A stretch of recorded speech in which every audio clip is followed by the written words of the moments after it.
Ya, Shalom Coolers. Dimanapun Anda berada hari ini, saya senang boleh menjumpai saudara dengan berita-berita yang luar biasa. Saudara dalam kondisi yang sehat, terpelihara oleh Tuhan dengan luar biasa. Siang hari ini, call siang menyapa semua callers dimanapun Anda berada. Menyapa dengan sukacita karena kita tahu dan kita percaya Tuhan tidak pernah meninggalkan kita dan Tuhan selalu ada bersama dengan kita. Hari ini Scholars akan membahas satu tema yang menarik dari firman Tuhan hari ini mengenai apa alasannya iblis begitu sangat antusias menyerang, sangat antusias menghancurkan rumah tangga orang percaya. Dari pelajaran kita sepanjang minggu ini, kita akan menemukan beberapa hal yang menarik adalah iblis begitu antusias untuk menghancurkan orang-orang percaya kepada Tuhan. Hari ini kita akan bahas secara perlahan namun mendapatkan kebenaran-kebenaran yang penting sehingga kita bisa mengerjakan hal-hal yang luar biasa. Sekali lagi, keluarga adalah mahakarya atau masterpiece yang Tuhan buat di dunia ini. Tidak ada institusi yang dibangun sehebat keluarga. Karena keluarga itu menjadi tempat di mana kita mendapatkan imunitas menghadapi dunia ini. Tetapi keluarga juga sebuah kekuatan yang bisa mematahkan segala rancangan iblis yang jahat. Oleh sebab itu kita belajar satu perkara hari ini, mengapa iblis antusias menghancurkan rumah tangga hari ini. Kalau saudara perhatikan, semua masalah yang ada di dunia ini, saya pernah jadi konselor di pelayanan sebuah televisi tahun 1997, saya menemukan sebuah fakta yang menarik sekali. Masalah manusia itu sebenarnya yang besar hanya 3 perkara saja, tetapi variasi dan bobot yang berbeda. Yang pertama bicara masalah keuangan. Yang kedua adalah sakit penyakit. Dan yang ketiga adalah keluarga.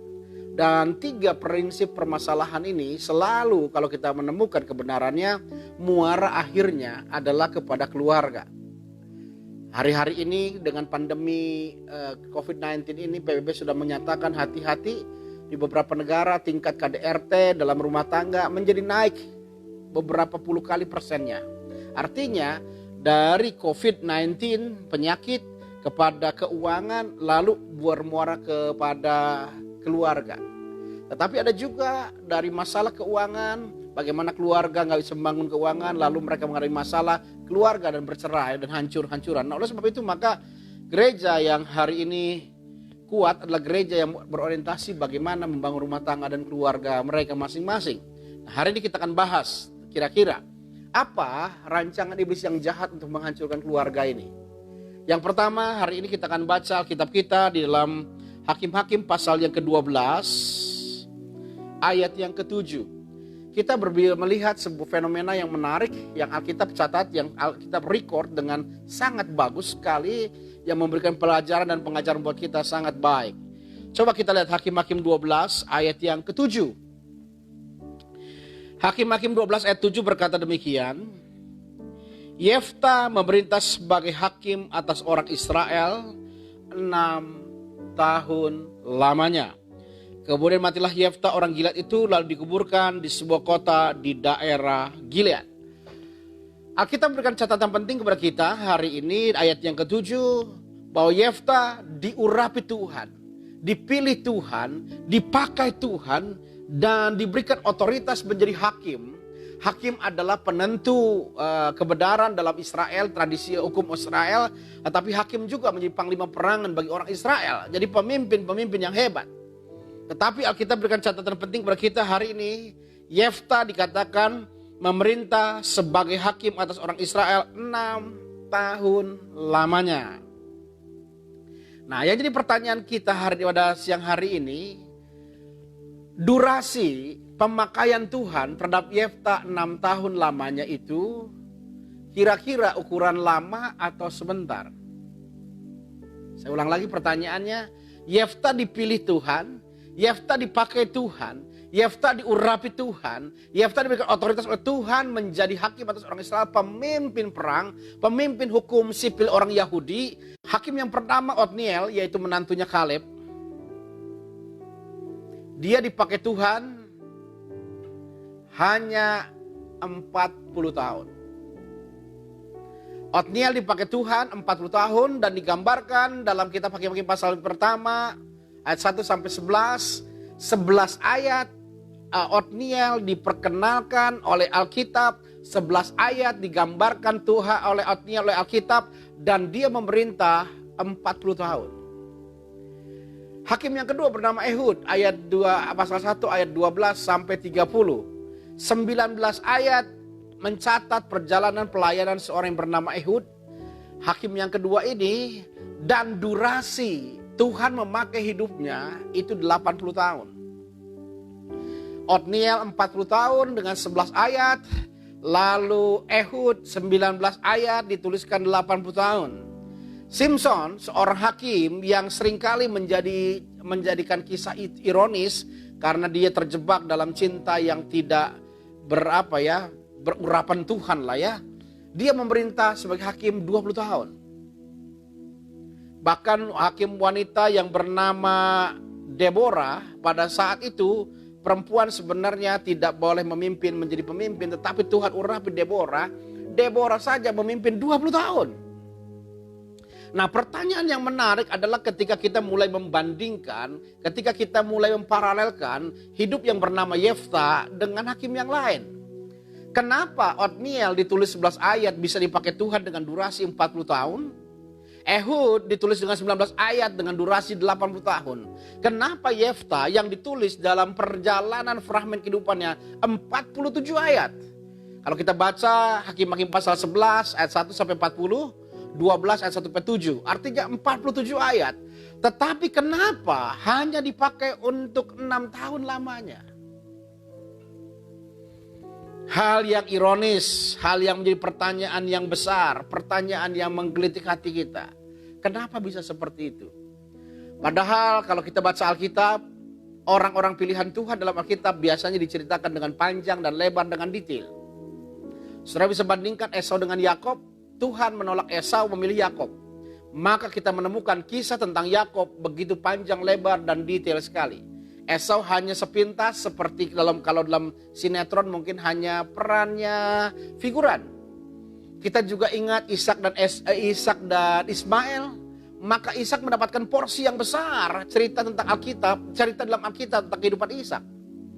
Kita banyak menemukan tokoh-tokoh besar dalam Tuhan dituliskan dengan panjang lebar, dituliskan dengan secara detail, dituliskan dengan begitu luar biasa, ingin menggambarkan betapa hebatnya mereka.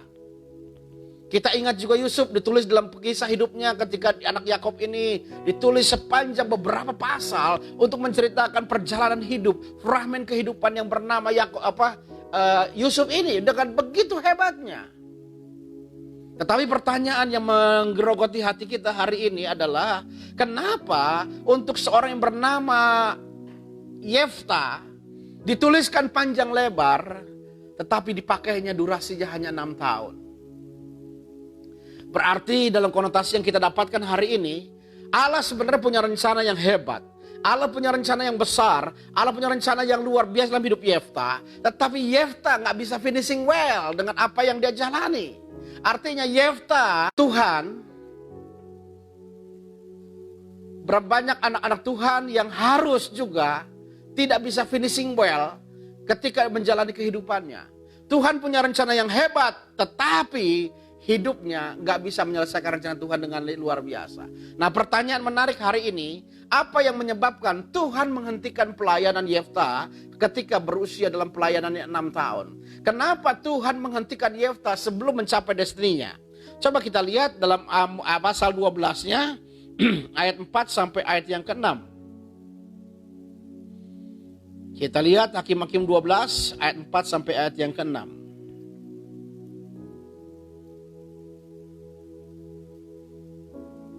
Hakim-Hakim pasal 12 ayat 4 sampai 6 dikatakan demikian. Kemudian Yefta mengumpulkan semua orang Gilead, lalu mereka berperang melawan suku Efraim, dan orang Gilead mengalahkan suku Efraim itu, sebab orang-orang itu mengatakan, kamulah orang-orang yang telah dari suku Efraim.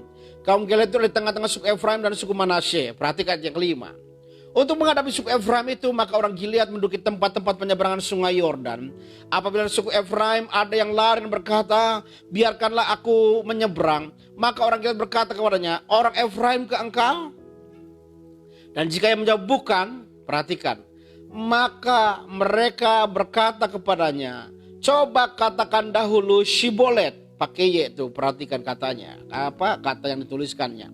Jika ia berkata Shibolet tidak pakai Y, jadi tidak dapat mengucapkan dengan tepat, maka mereka menangkap dia dan menyembelihnya dekat tempat penyeberangan sungai Yordan itu. Pada waktu itu tewaslah dari suku Efraim kira-kira 42.000 orang. Ternyata pangkal yang menyebabkan Tuhan menghentikan pelayanan Yefta belum pada waktunya, unfinishing well Yefta. Karena ternyata Yefta itu orang yang tidak mampu mengendalikan kemarahannya. Jadi Yefta itu orang Gilead. Gilead itu bagian salah satu suku yang bernama Efraim. Satu saat Gilead ini diancam untuk diperangi oleh suku Amon. Lalu Gilead minta tolong kepada suku besar yang bernama Efraim ini, tolong bang, kami akan berperang, berikanlah pasukanmu untuk bersama dengan kami memerangi suku Amon ini. Tetapi apa yang terjadi? Efraim tidak beranjak, Efraim tidak mengulurkan tangannya, Efraim tidak memberikan pertolongannya. Maka terpaksalah seorang pemimpin yang bernama Yefta memimpin pasukan Gilead ini berperang melawan orang Amon ini. Dan penyertaan Tuhan hebat dan sempurna. Orang Amon ini ditaklukkan dengan gilang gemilang oleh Yefta. Masalah itu menjadi muncul ketika setelah perang. Pada masa itu, kalau orang menang perang, itu adalah kemenangan yang bukan hanya secara politis, tetapi secara ekonomi juga. Biasanya setelah perang mereka dapat jarahan, mereka mendapati kelimpahan yang hebat. Orang-orang Efraim berkata kepada orang Gilead ini, kenapa kamu berperang tidak ajak-ajak kami? Maka Yefta bilang, bro, waktu kemarin perang aku ajak kalian, tapi kalian tidak mau. Kalian tidak beranjak, sehingga aku terpaksa mempertaruhkan nyawa aku berperang dengan orang Amon. Marahlah orang Efraim karena merasa tidak dilibatkan dalam peperangan itu. Karena biasanya sekali lagi setelah peperangan itu banyak jarahan. Lalu mereka mengancam Yefta, lalu Yefta bangkit marah. Jadi Yefta bagian suku Efraim yang besar sedang mengadakan pertempuran secara pribadi dengan yang besar ini. Jadi kalau ada tradisi Batak misalnya ada suku, ada marganya Simatupang misalnya. Simatupang itu kalau Bapak Ibu mengerti tradisi orang Batak, itu ternyata terdiri dari 3 marga. Togatorop, Sianturi, dan Siburian. Tetapi 3 marga ini sangat legal dan boleh memakai nama Simatupang. Jadi kalau mereka pakai Simatupang, mereka ketemu Simatupang, mereka bertanya, Simatupangnya Simatupang apa? Nah anggaplah yang satu Sianturi ini. Nah Sianturi ini melawan Simatupang, 2 suku yang lain. Artinya suku yang kecil melawan suku yang besar.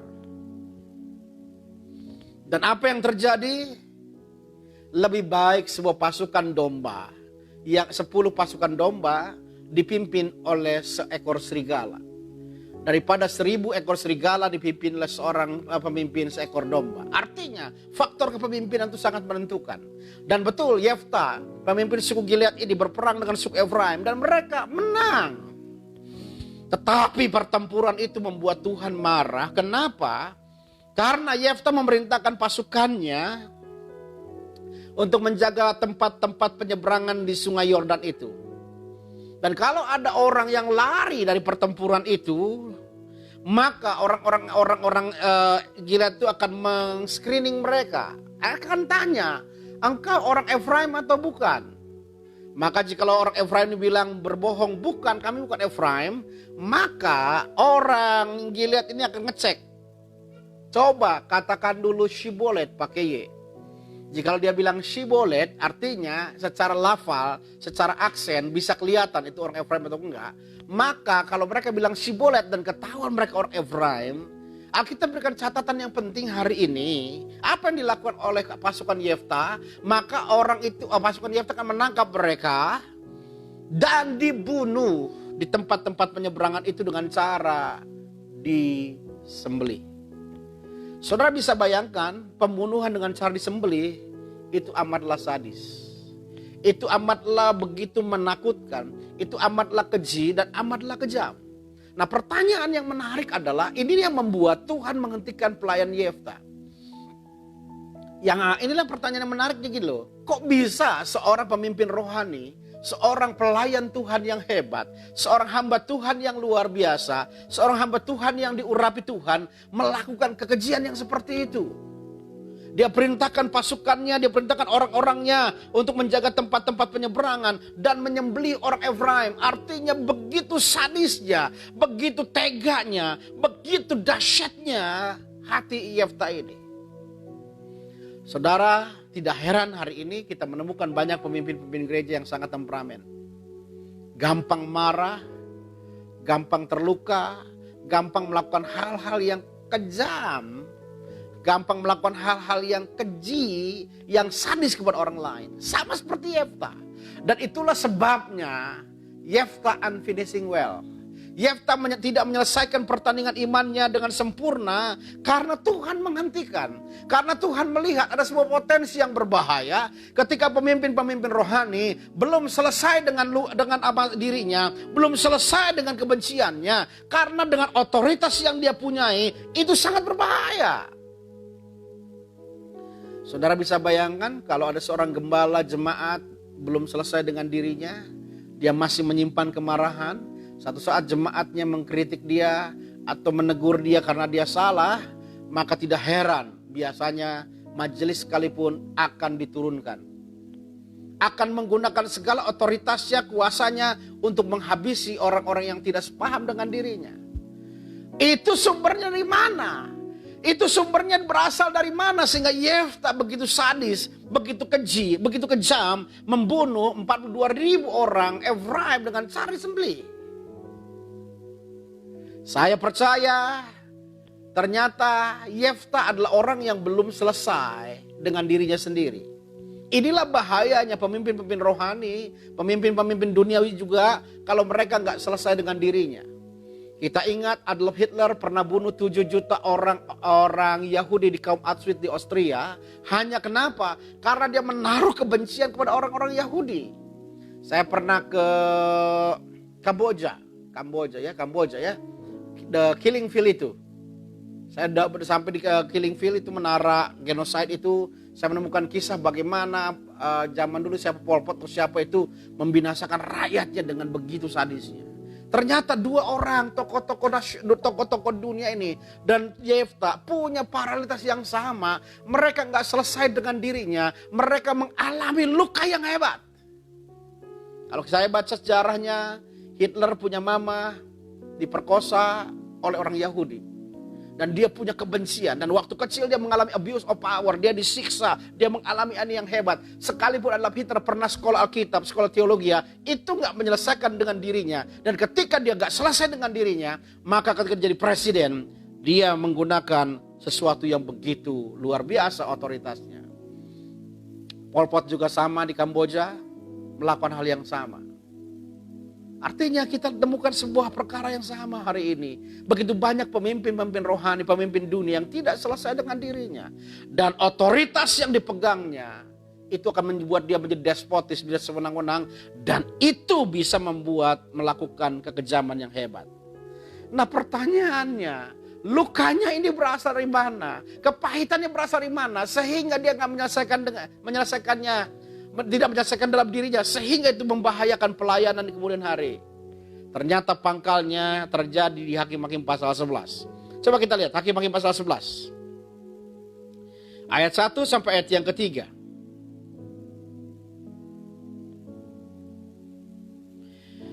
Hakim-Hakim pasal 11 ayat 1 sampai 3, perhatikan. Adapun Yefta orang Gilead itu adalah seorang pahlawan yang gagah perkasa, tetapi ia anak seorang perempuan sundal. Yefta dilahirkan dari seorang wanita yang kurang baik, disebut perempuan sundal. Ayah Yefta ialah Gilead. Juga istri Gilead melahirkan anak lelaki baginya. Setelah besar anak-anak istrinya ini, maka mereka mengusir Yefta, katanya kepadanya, "Engkau tidak mendapat milik pusaka dalam keluarga kami. engkau anak dari perempuan lain. Perhatikan ayat yang ketiganya. Maka larilah Yefta dari saudara-saudaranya itu dan diam di tanah Tof. Petualang-petualang yang pergi merampok bersama-sama dengan dia.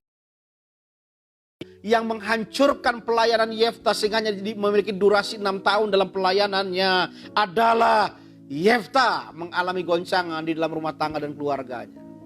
Jadi ceritanya begini. Bapak Yefta menikah dan tidak punya anak. Maka kalau nggak punya anak, nama dia akan terhapus dari silsilah orang-orang Yahudi. Maka bagaimana caranya supaya tidak terhapus? Maka Bapak Yefta mengambil wanita dikatakan perempuan sundal ini untuk menjadi istrinya. Dan lahirlah Yefta sebagai anak sulung. Yang jadi masalah kemudian muncul adalah setelah Yefta ini agak besar, maka istri yang sah, istri yang pertamanya ini ternyata melahirkan anak laki-laki juga. Dan timbullah sebuah situasi yang tidak nyaman. Kenapa? Karena anak-anak dari istri yang sah, saudara tiri Yefta ini mengatakan, engkau tidak mendapat milik pusaka dalam keluarga kami sebab engkau anak dari perempuan lain. Kenapa ini jadi masalah? Karena menurut hukum sipil Yahudi, seorang anak sulung baik dari istri atau gundiknya atau siapapun juga itu berhak mendapatkan hak kesulungan. Jadi secara urutan kelahiran, Yefta adalah anak sulung. Dan Yefta berhak mendapat hak kesulungan. Dan salah satu hak kesulungan dari Yefta, dari orang Israel adalah dia mendapatkan harta 2 bagian milik bapaknya. Saudara ingat ketika Elisa minta 2 bagian roh daripada Elia, itu juga bicara hak kesulungan. Jadi maksudnya begini, kalau saya punya anak 4, saya punya harta 1 miliar. Saya meninggal, anak-anak saya tidak mendapatkan sama 250 juta. Enggak, karena yang sulung harus dapat 2 bagian. Mungkin jadi yang sulung 400, yang kedua 200 juta, yang ketiga 200, yang keempat 200. Inilah yang menimbulkan iri adik-adik Yefta. Kenapa? Karena Yefta dari anak perempuan lain. Tetapi Yefta mendapatkan harta warisan 2 bagian. Oleh sebab itu dia diusir oleh keluarganya dan dia pergi. Ternyata luka dalam keluarga, kepahitan dalam rumah tangga, rasa tertolak dalam keluarga ini, itu yang belum pulih dalam kehidupan Yefta. Sehingga Yefta berubah menjadi pemimpin rohani yang memiliki tingkat kesadisan yang luar biasa.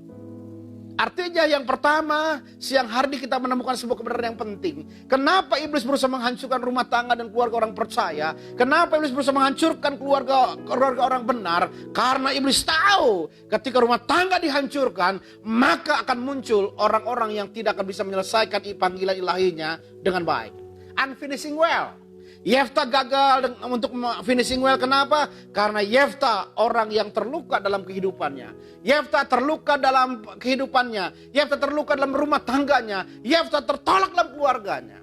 Maka tidak heran, perhatikan dalam rumah tangga, keluarga-keluarga anak Tuhan. Kalau engkau melahirkan anak-anak yang tertolak dalam rumah tanggamu, maka tidak heran mereka adalah anak-anak yang akan jadi pemberontak dalam kehidupan mereka. Jadi kesimpulan sederhana yang kita temukan pada siang hari ini, ketika rumah tanggamu hancur, iblis punya potensi menghentikan engkau supaya engkau tidak finishing well dalam rancangan dan rencana Tuhan. Oleh sebab itu hari ini berjuang engkau memulihkan rumah tangga dan keluargamu supaya engkau menjadi orang-orang yang bisa finishing well dengan Tuhan. Jadi hari ini kebenaran pertama dari 7 series tentang alasan iblis menghancurkan rumah tangga dan keluarga. Kita tidak finishing well. Jadi oleh sebab itu saudara-saudara yang terkasih, saya rindu kita semua akan disambut Tuhan ketika kita meninggal. Sabaslah hambaku yang baik dan setia, yang bisa menyelesaikan pertandingan imannya sampai pada akhirnya. Karena apa kita finishing well? Karena kita menikmati keluarga yang diberkati Tuhan. Jangan seperti Yefta yang tertolak dalam keluarga dan dia tidak selesai dengan kepahitannya sehingga dia menjadi orang yang sadis. Amin buat firman Tuhan ya. Saya menyapa Pak Pardis Yuhombing di Medan dan juga Pak Timotius Prayogo mungkin sedang di Cikampek atau di Jakarta. Tuhan memberkati kita semua. Mari kita berdoa. Bapak yang baik, pencerahan dan pencerdasan umat Tuhan hari ini Tuhan kerjakan. Yefta seorang hamba Tuhan yang luar biasa, yang Tuhan tulis dengan tinta emas perjalanan hidupnya 47 ayat dalam kehidupannya. Namun akhirnya Tuhan hentikan pelayanannya. Hanya dalam waktu 6 tahun pelayanannya. Artinya Tuhan punya rencana yang luar biasa. Tetapi Yefta unfinishing well, tidak bisa menyelesaikan perjalanan pertandingan iman dengan sempurna. Karena Yefta adalah orang yang terluka. Orang yang terluka, hurt people, hurting people. Orang yang terluka pasti akan melukai orang lain. Maka Yefta dalam keterlukaannya, dia bisa bertindak dengan sadis, membinasakan saudaranya sendiri. 42.000 orang disembelih dengan kekejian yang hebat. Tuhan menghentikan orang ini karena orang ini tidak mampu berdamai dengan dirinya. Hamba berdoa hari ini buat setiap hamba-hamba Tuhan, orang-orang yang Tuhan pakai, hari ini Engkau balut luka batin mereka di dalam kehidupan mereka. Sebab kalau mereka tidak mampu dipulihkan, tidak selesai dengan lukanya, maka mereka akan berubah menjadi pemimpin-pemimpin dengan otoritas yang keji, otoritas yang kejam, otoritas yang sadis. Oleh sebab Tuhan, hari ini sekali lagi kami mengerti sebuah kebenaran yang penting. Iblis merencanakan menghancurkan keluarga supaya setiap orang yang terhancurkan keluarganya tidak bisa menyelesaikan pertandingan imannya dengan sempurna. Terima kasih Bapak, terima kasih buat firman-Mu yang mencerahkan dan mencerdaskan kami siang hari ini. Hanya di dalam nama Tuhan Yesus Kristus kami bersyukur, kami berdoa. Haleluya. Amin. Jangan lupa nanti malam kita ada call malam bersama dengan Pendeta Domingus Wohangara. Kita akan berbicara tentang life must go on. Hidup kita harus tetap berjalan dan berlanjut di dalam segala situasi keadaan yang sulit sekalipun ya. Jadi nanti kita ada call malam, besok kita ada call siang lagi, bahas lagi tentang alasan iblis menghancurkan keluarga. Ya saya juga menyapa Pak Tamrin Galingging ya, sudah lama sahabat saya ini gak berjumpa dengan saya. Pak Sugianto juga di rumah, biar Tuhan memberkati kita semua. Tuhan memberkati dengan segala kelimpahan. Ya, kok saya juga ada Pak Timotius Untung ya. Selamat bergabung, Tuhan berkati semua. Shalom.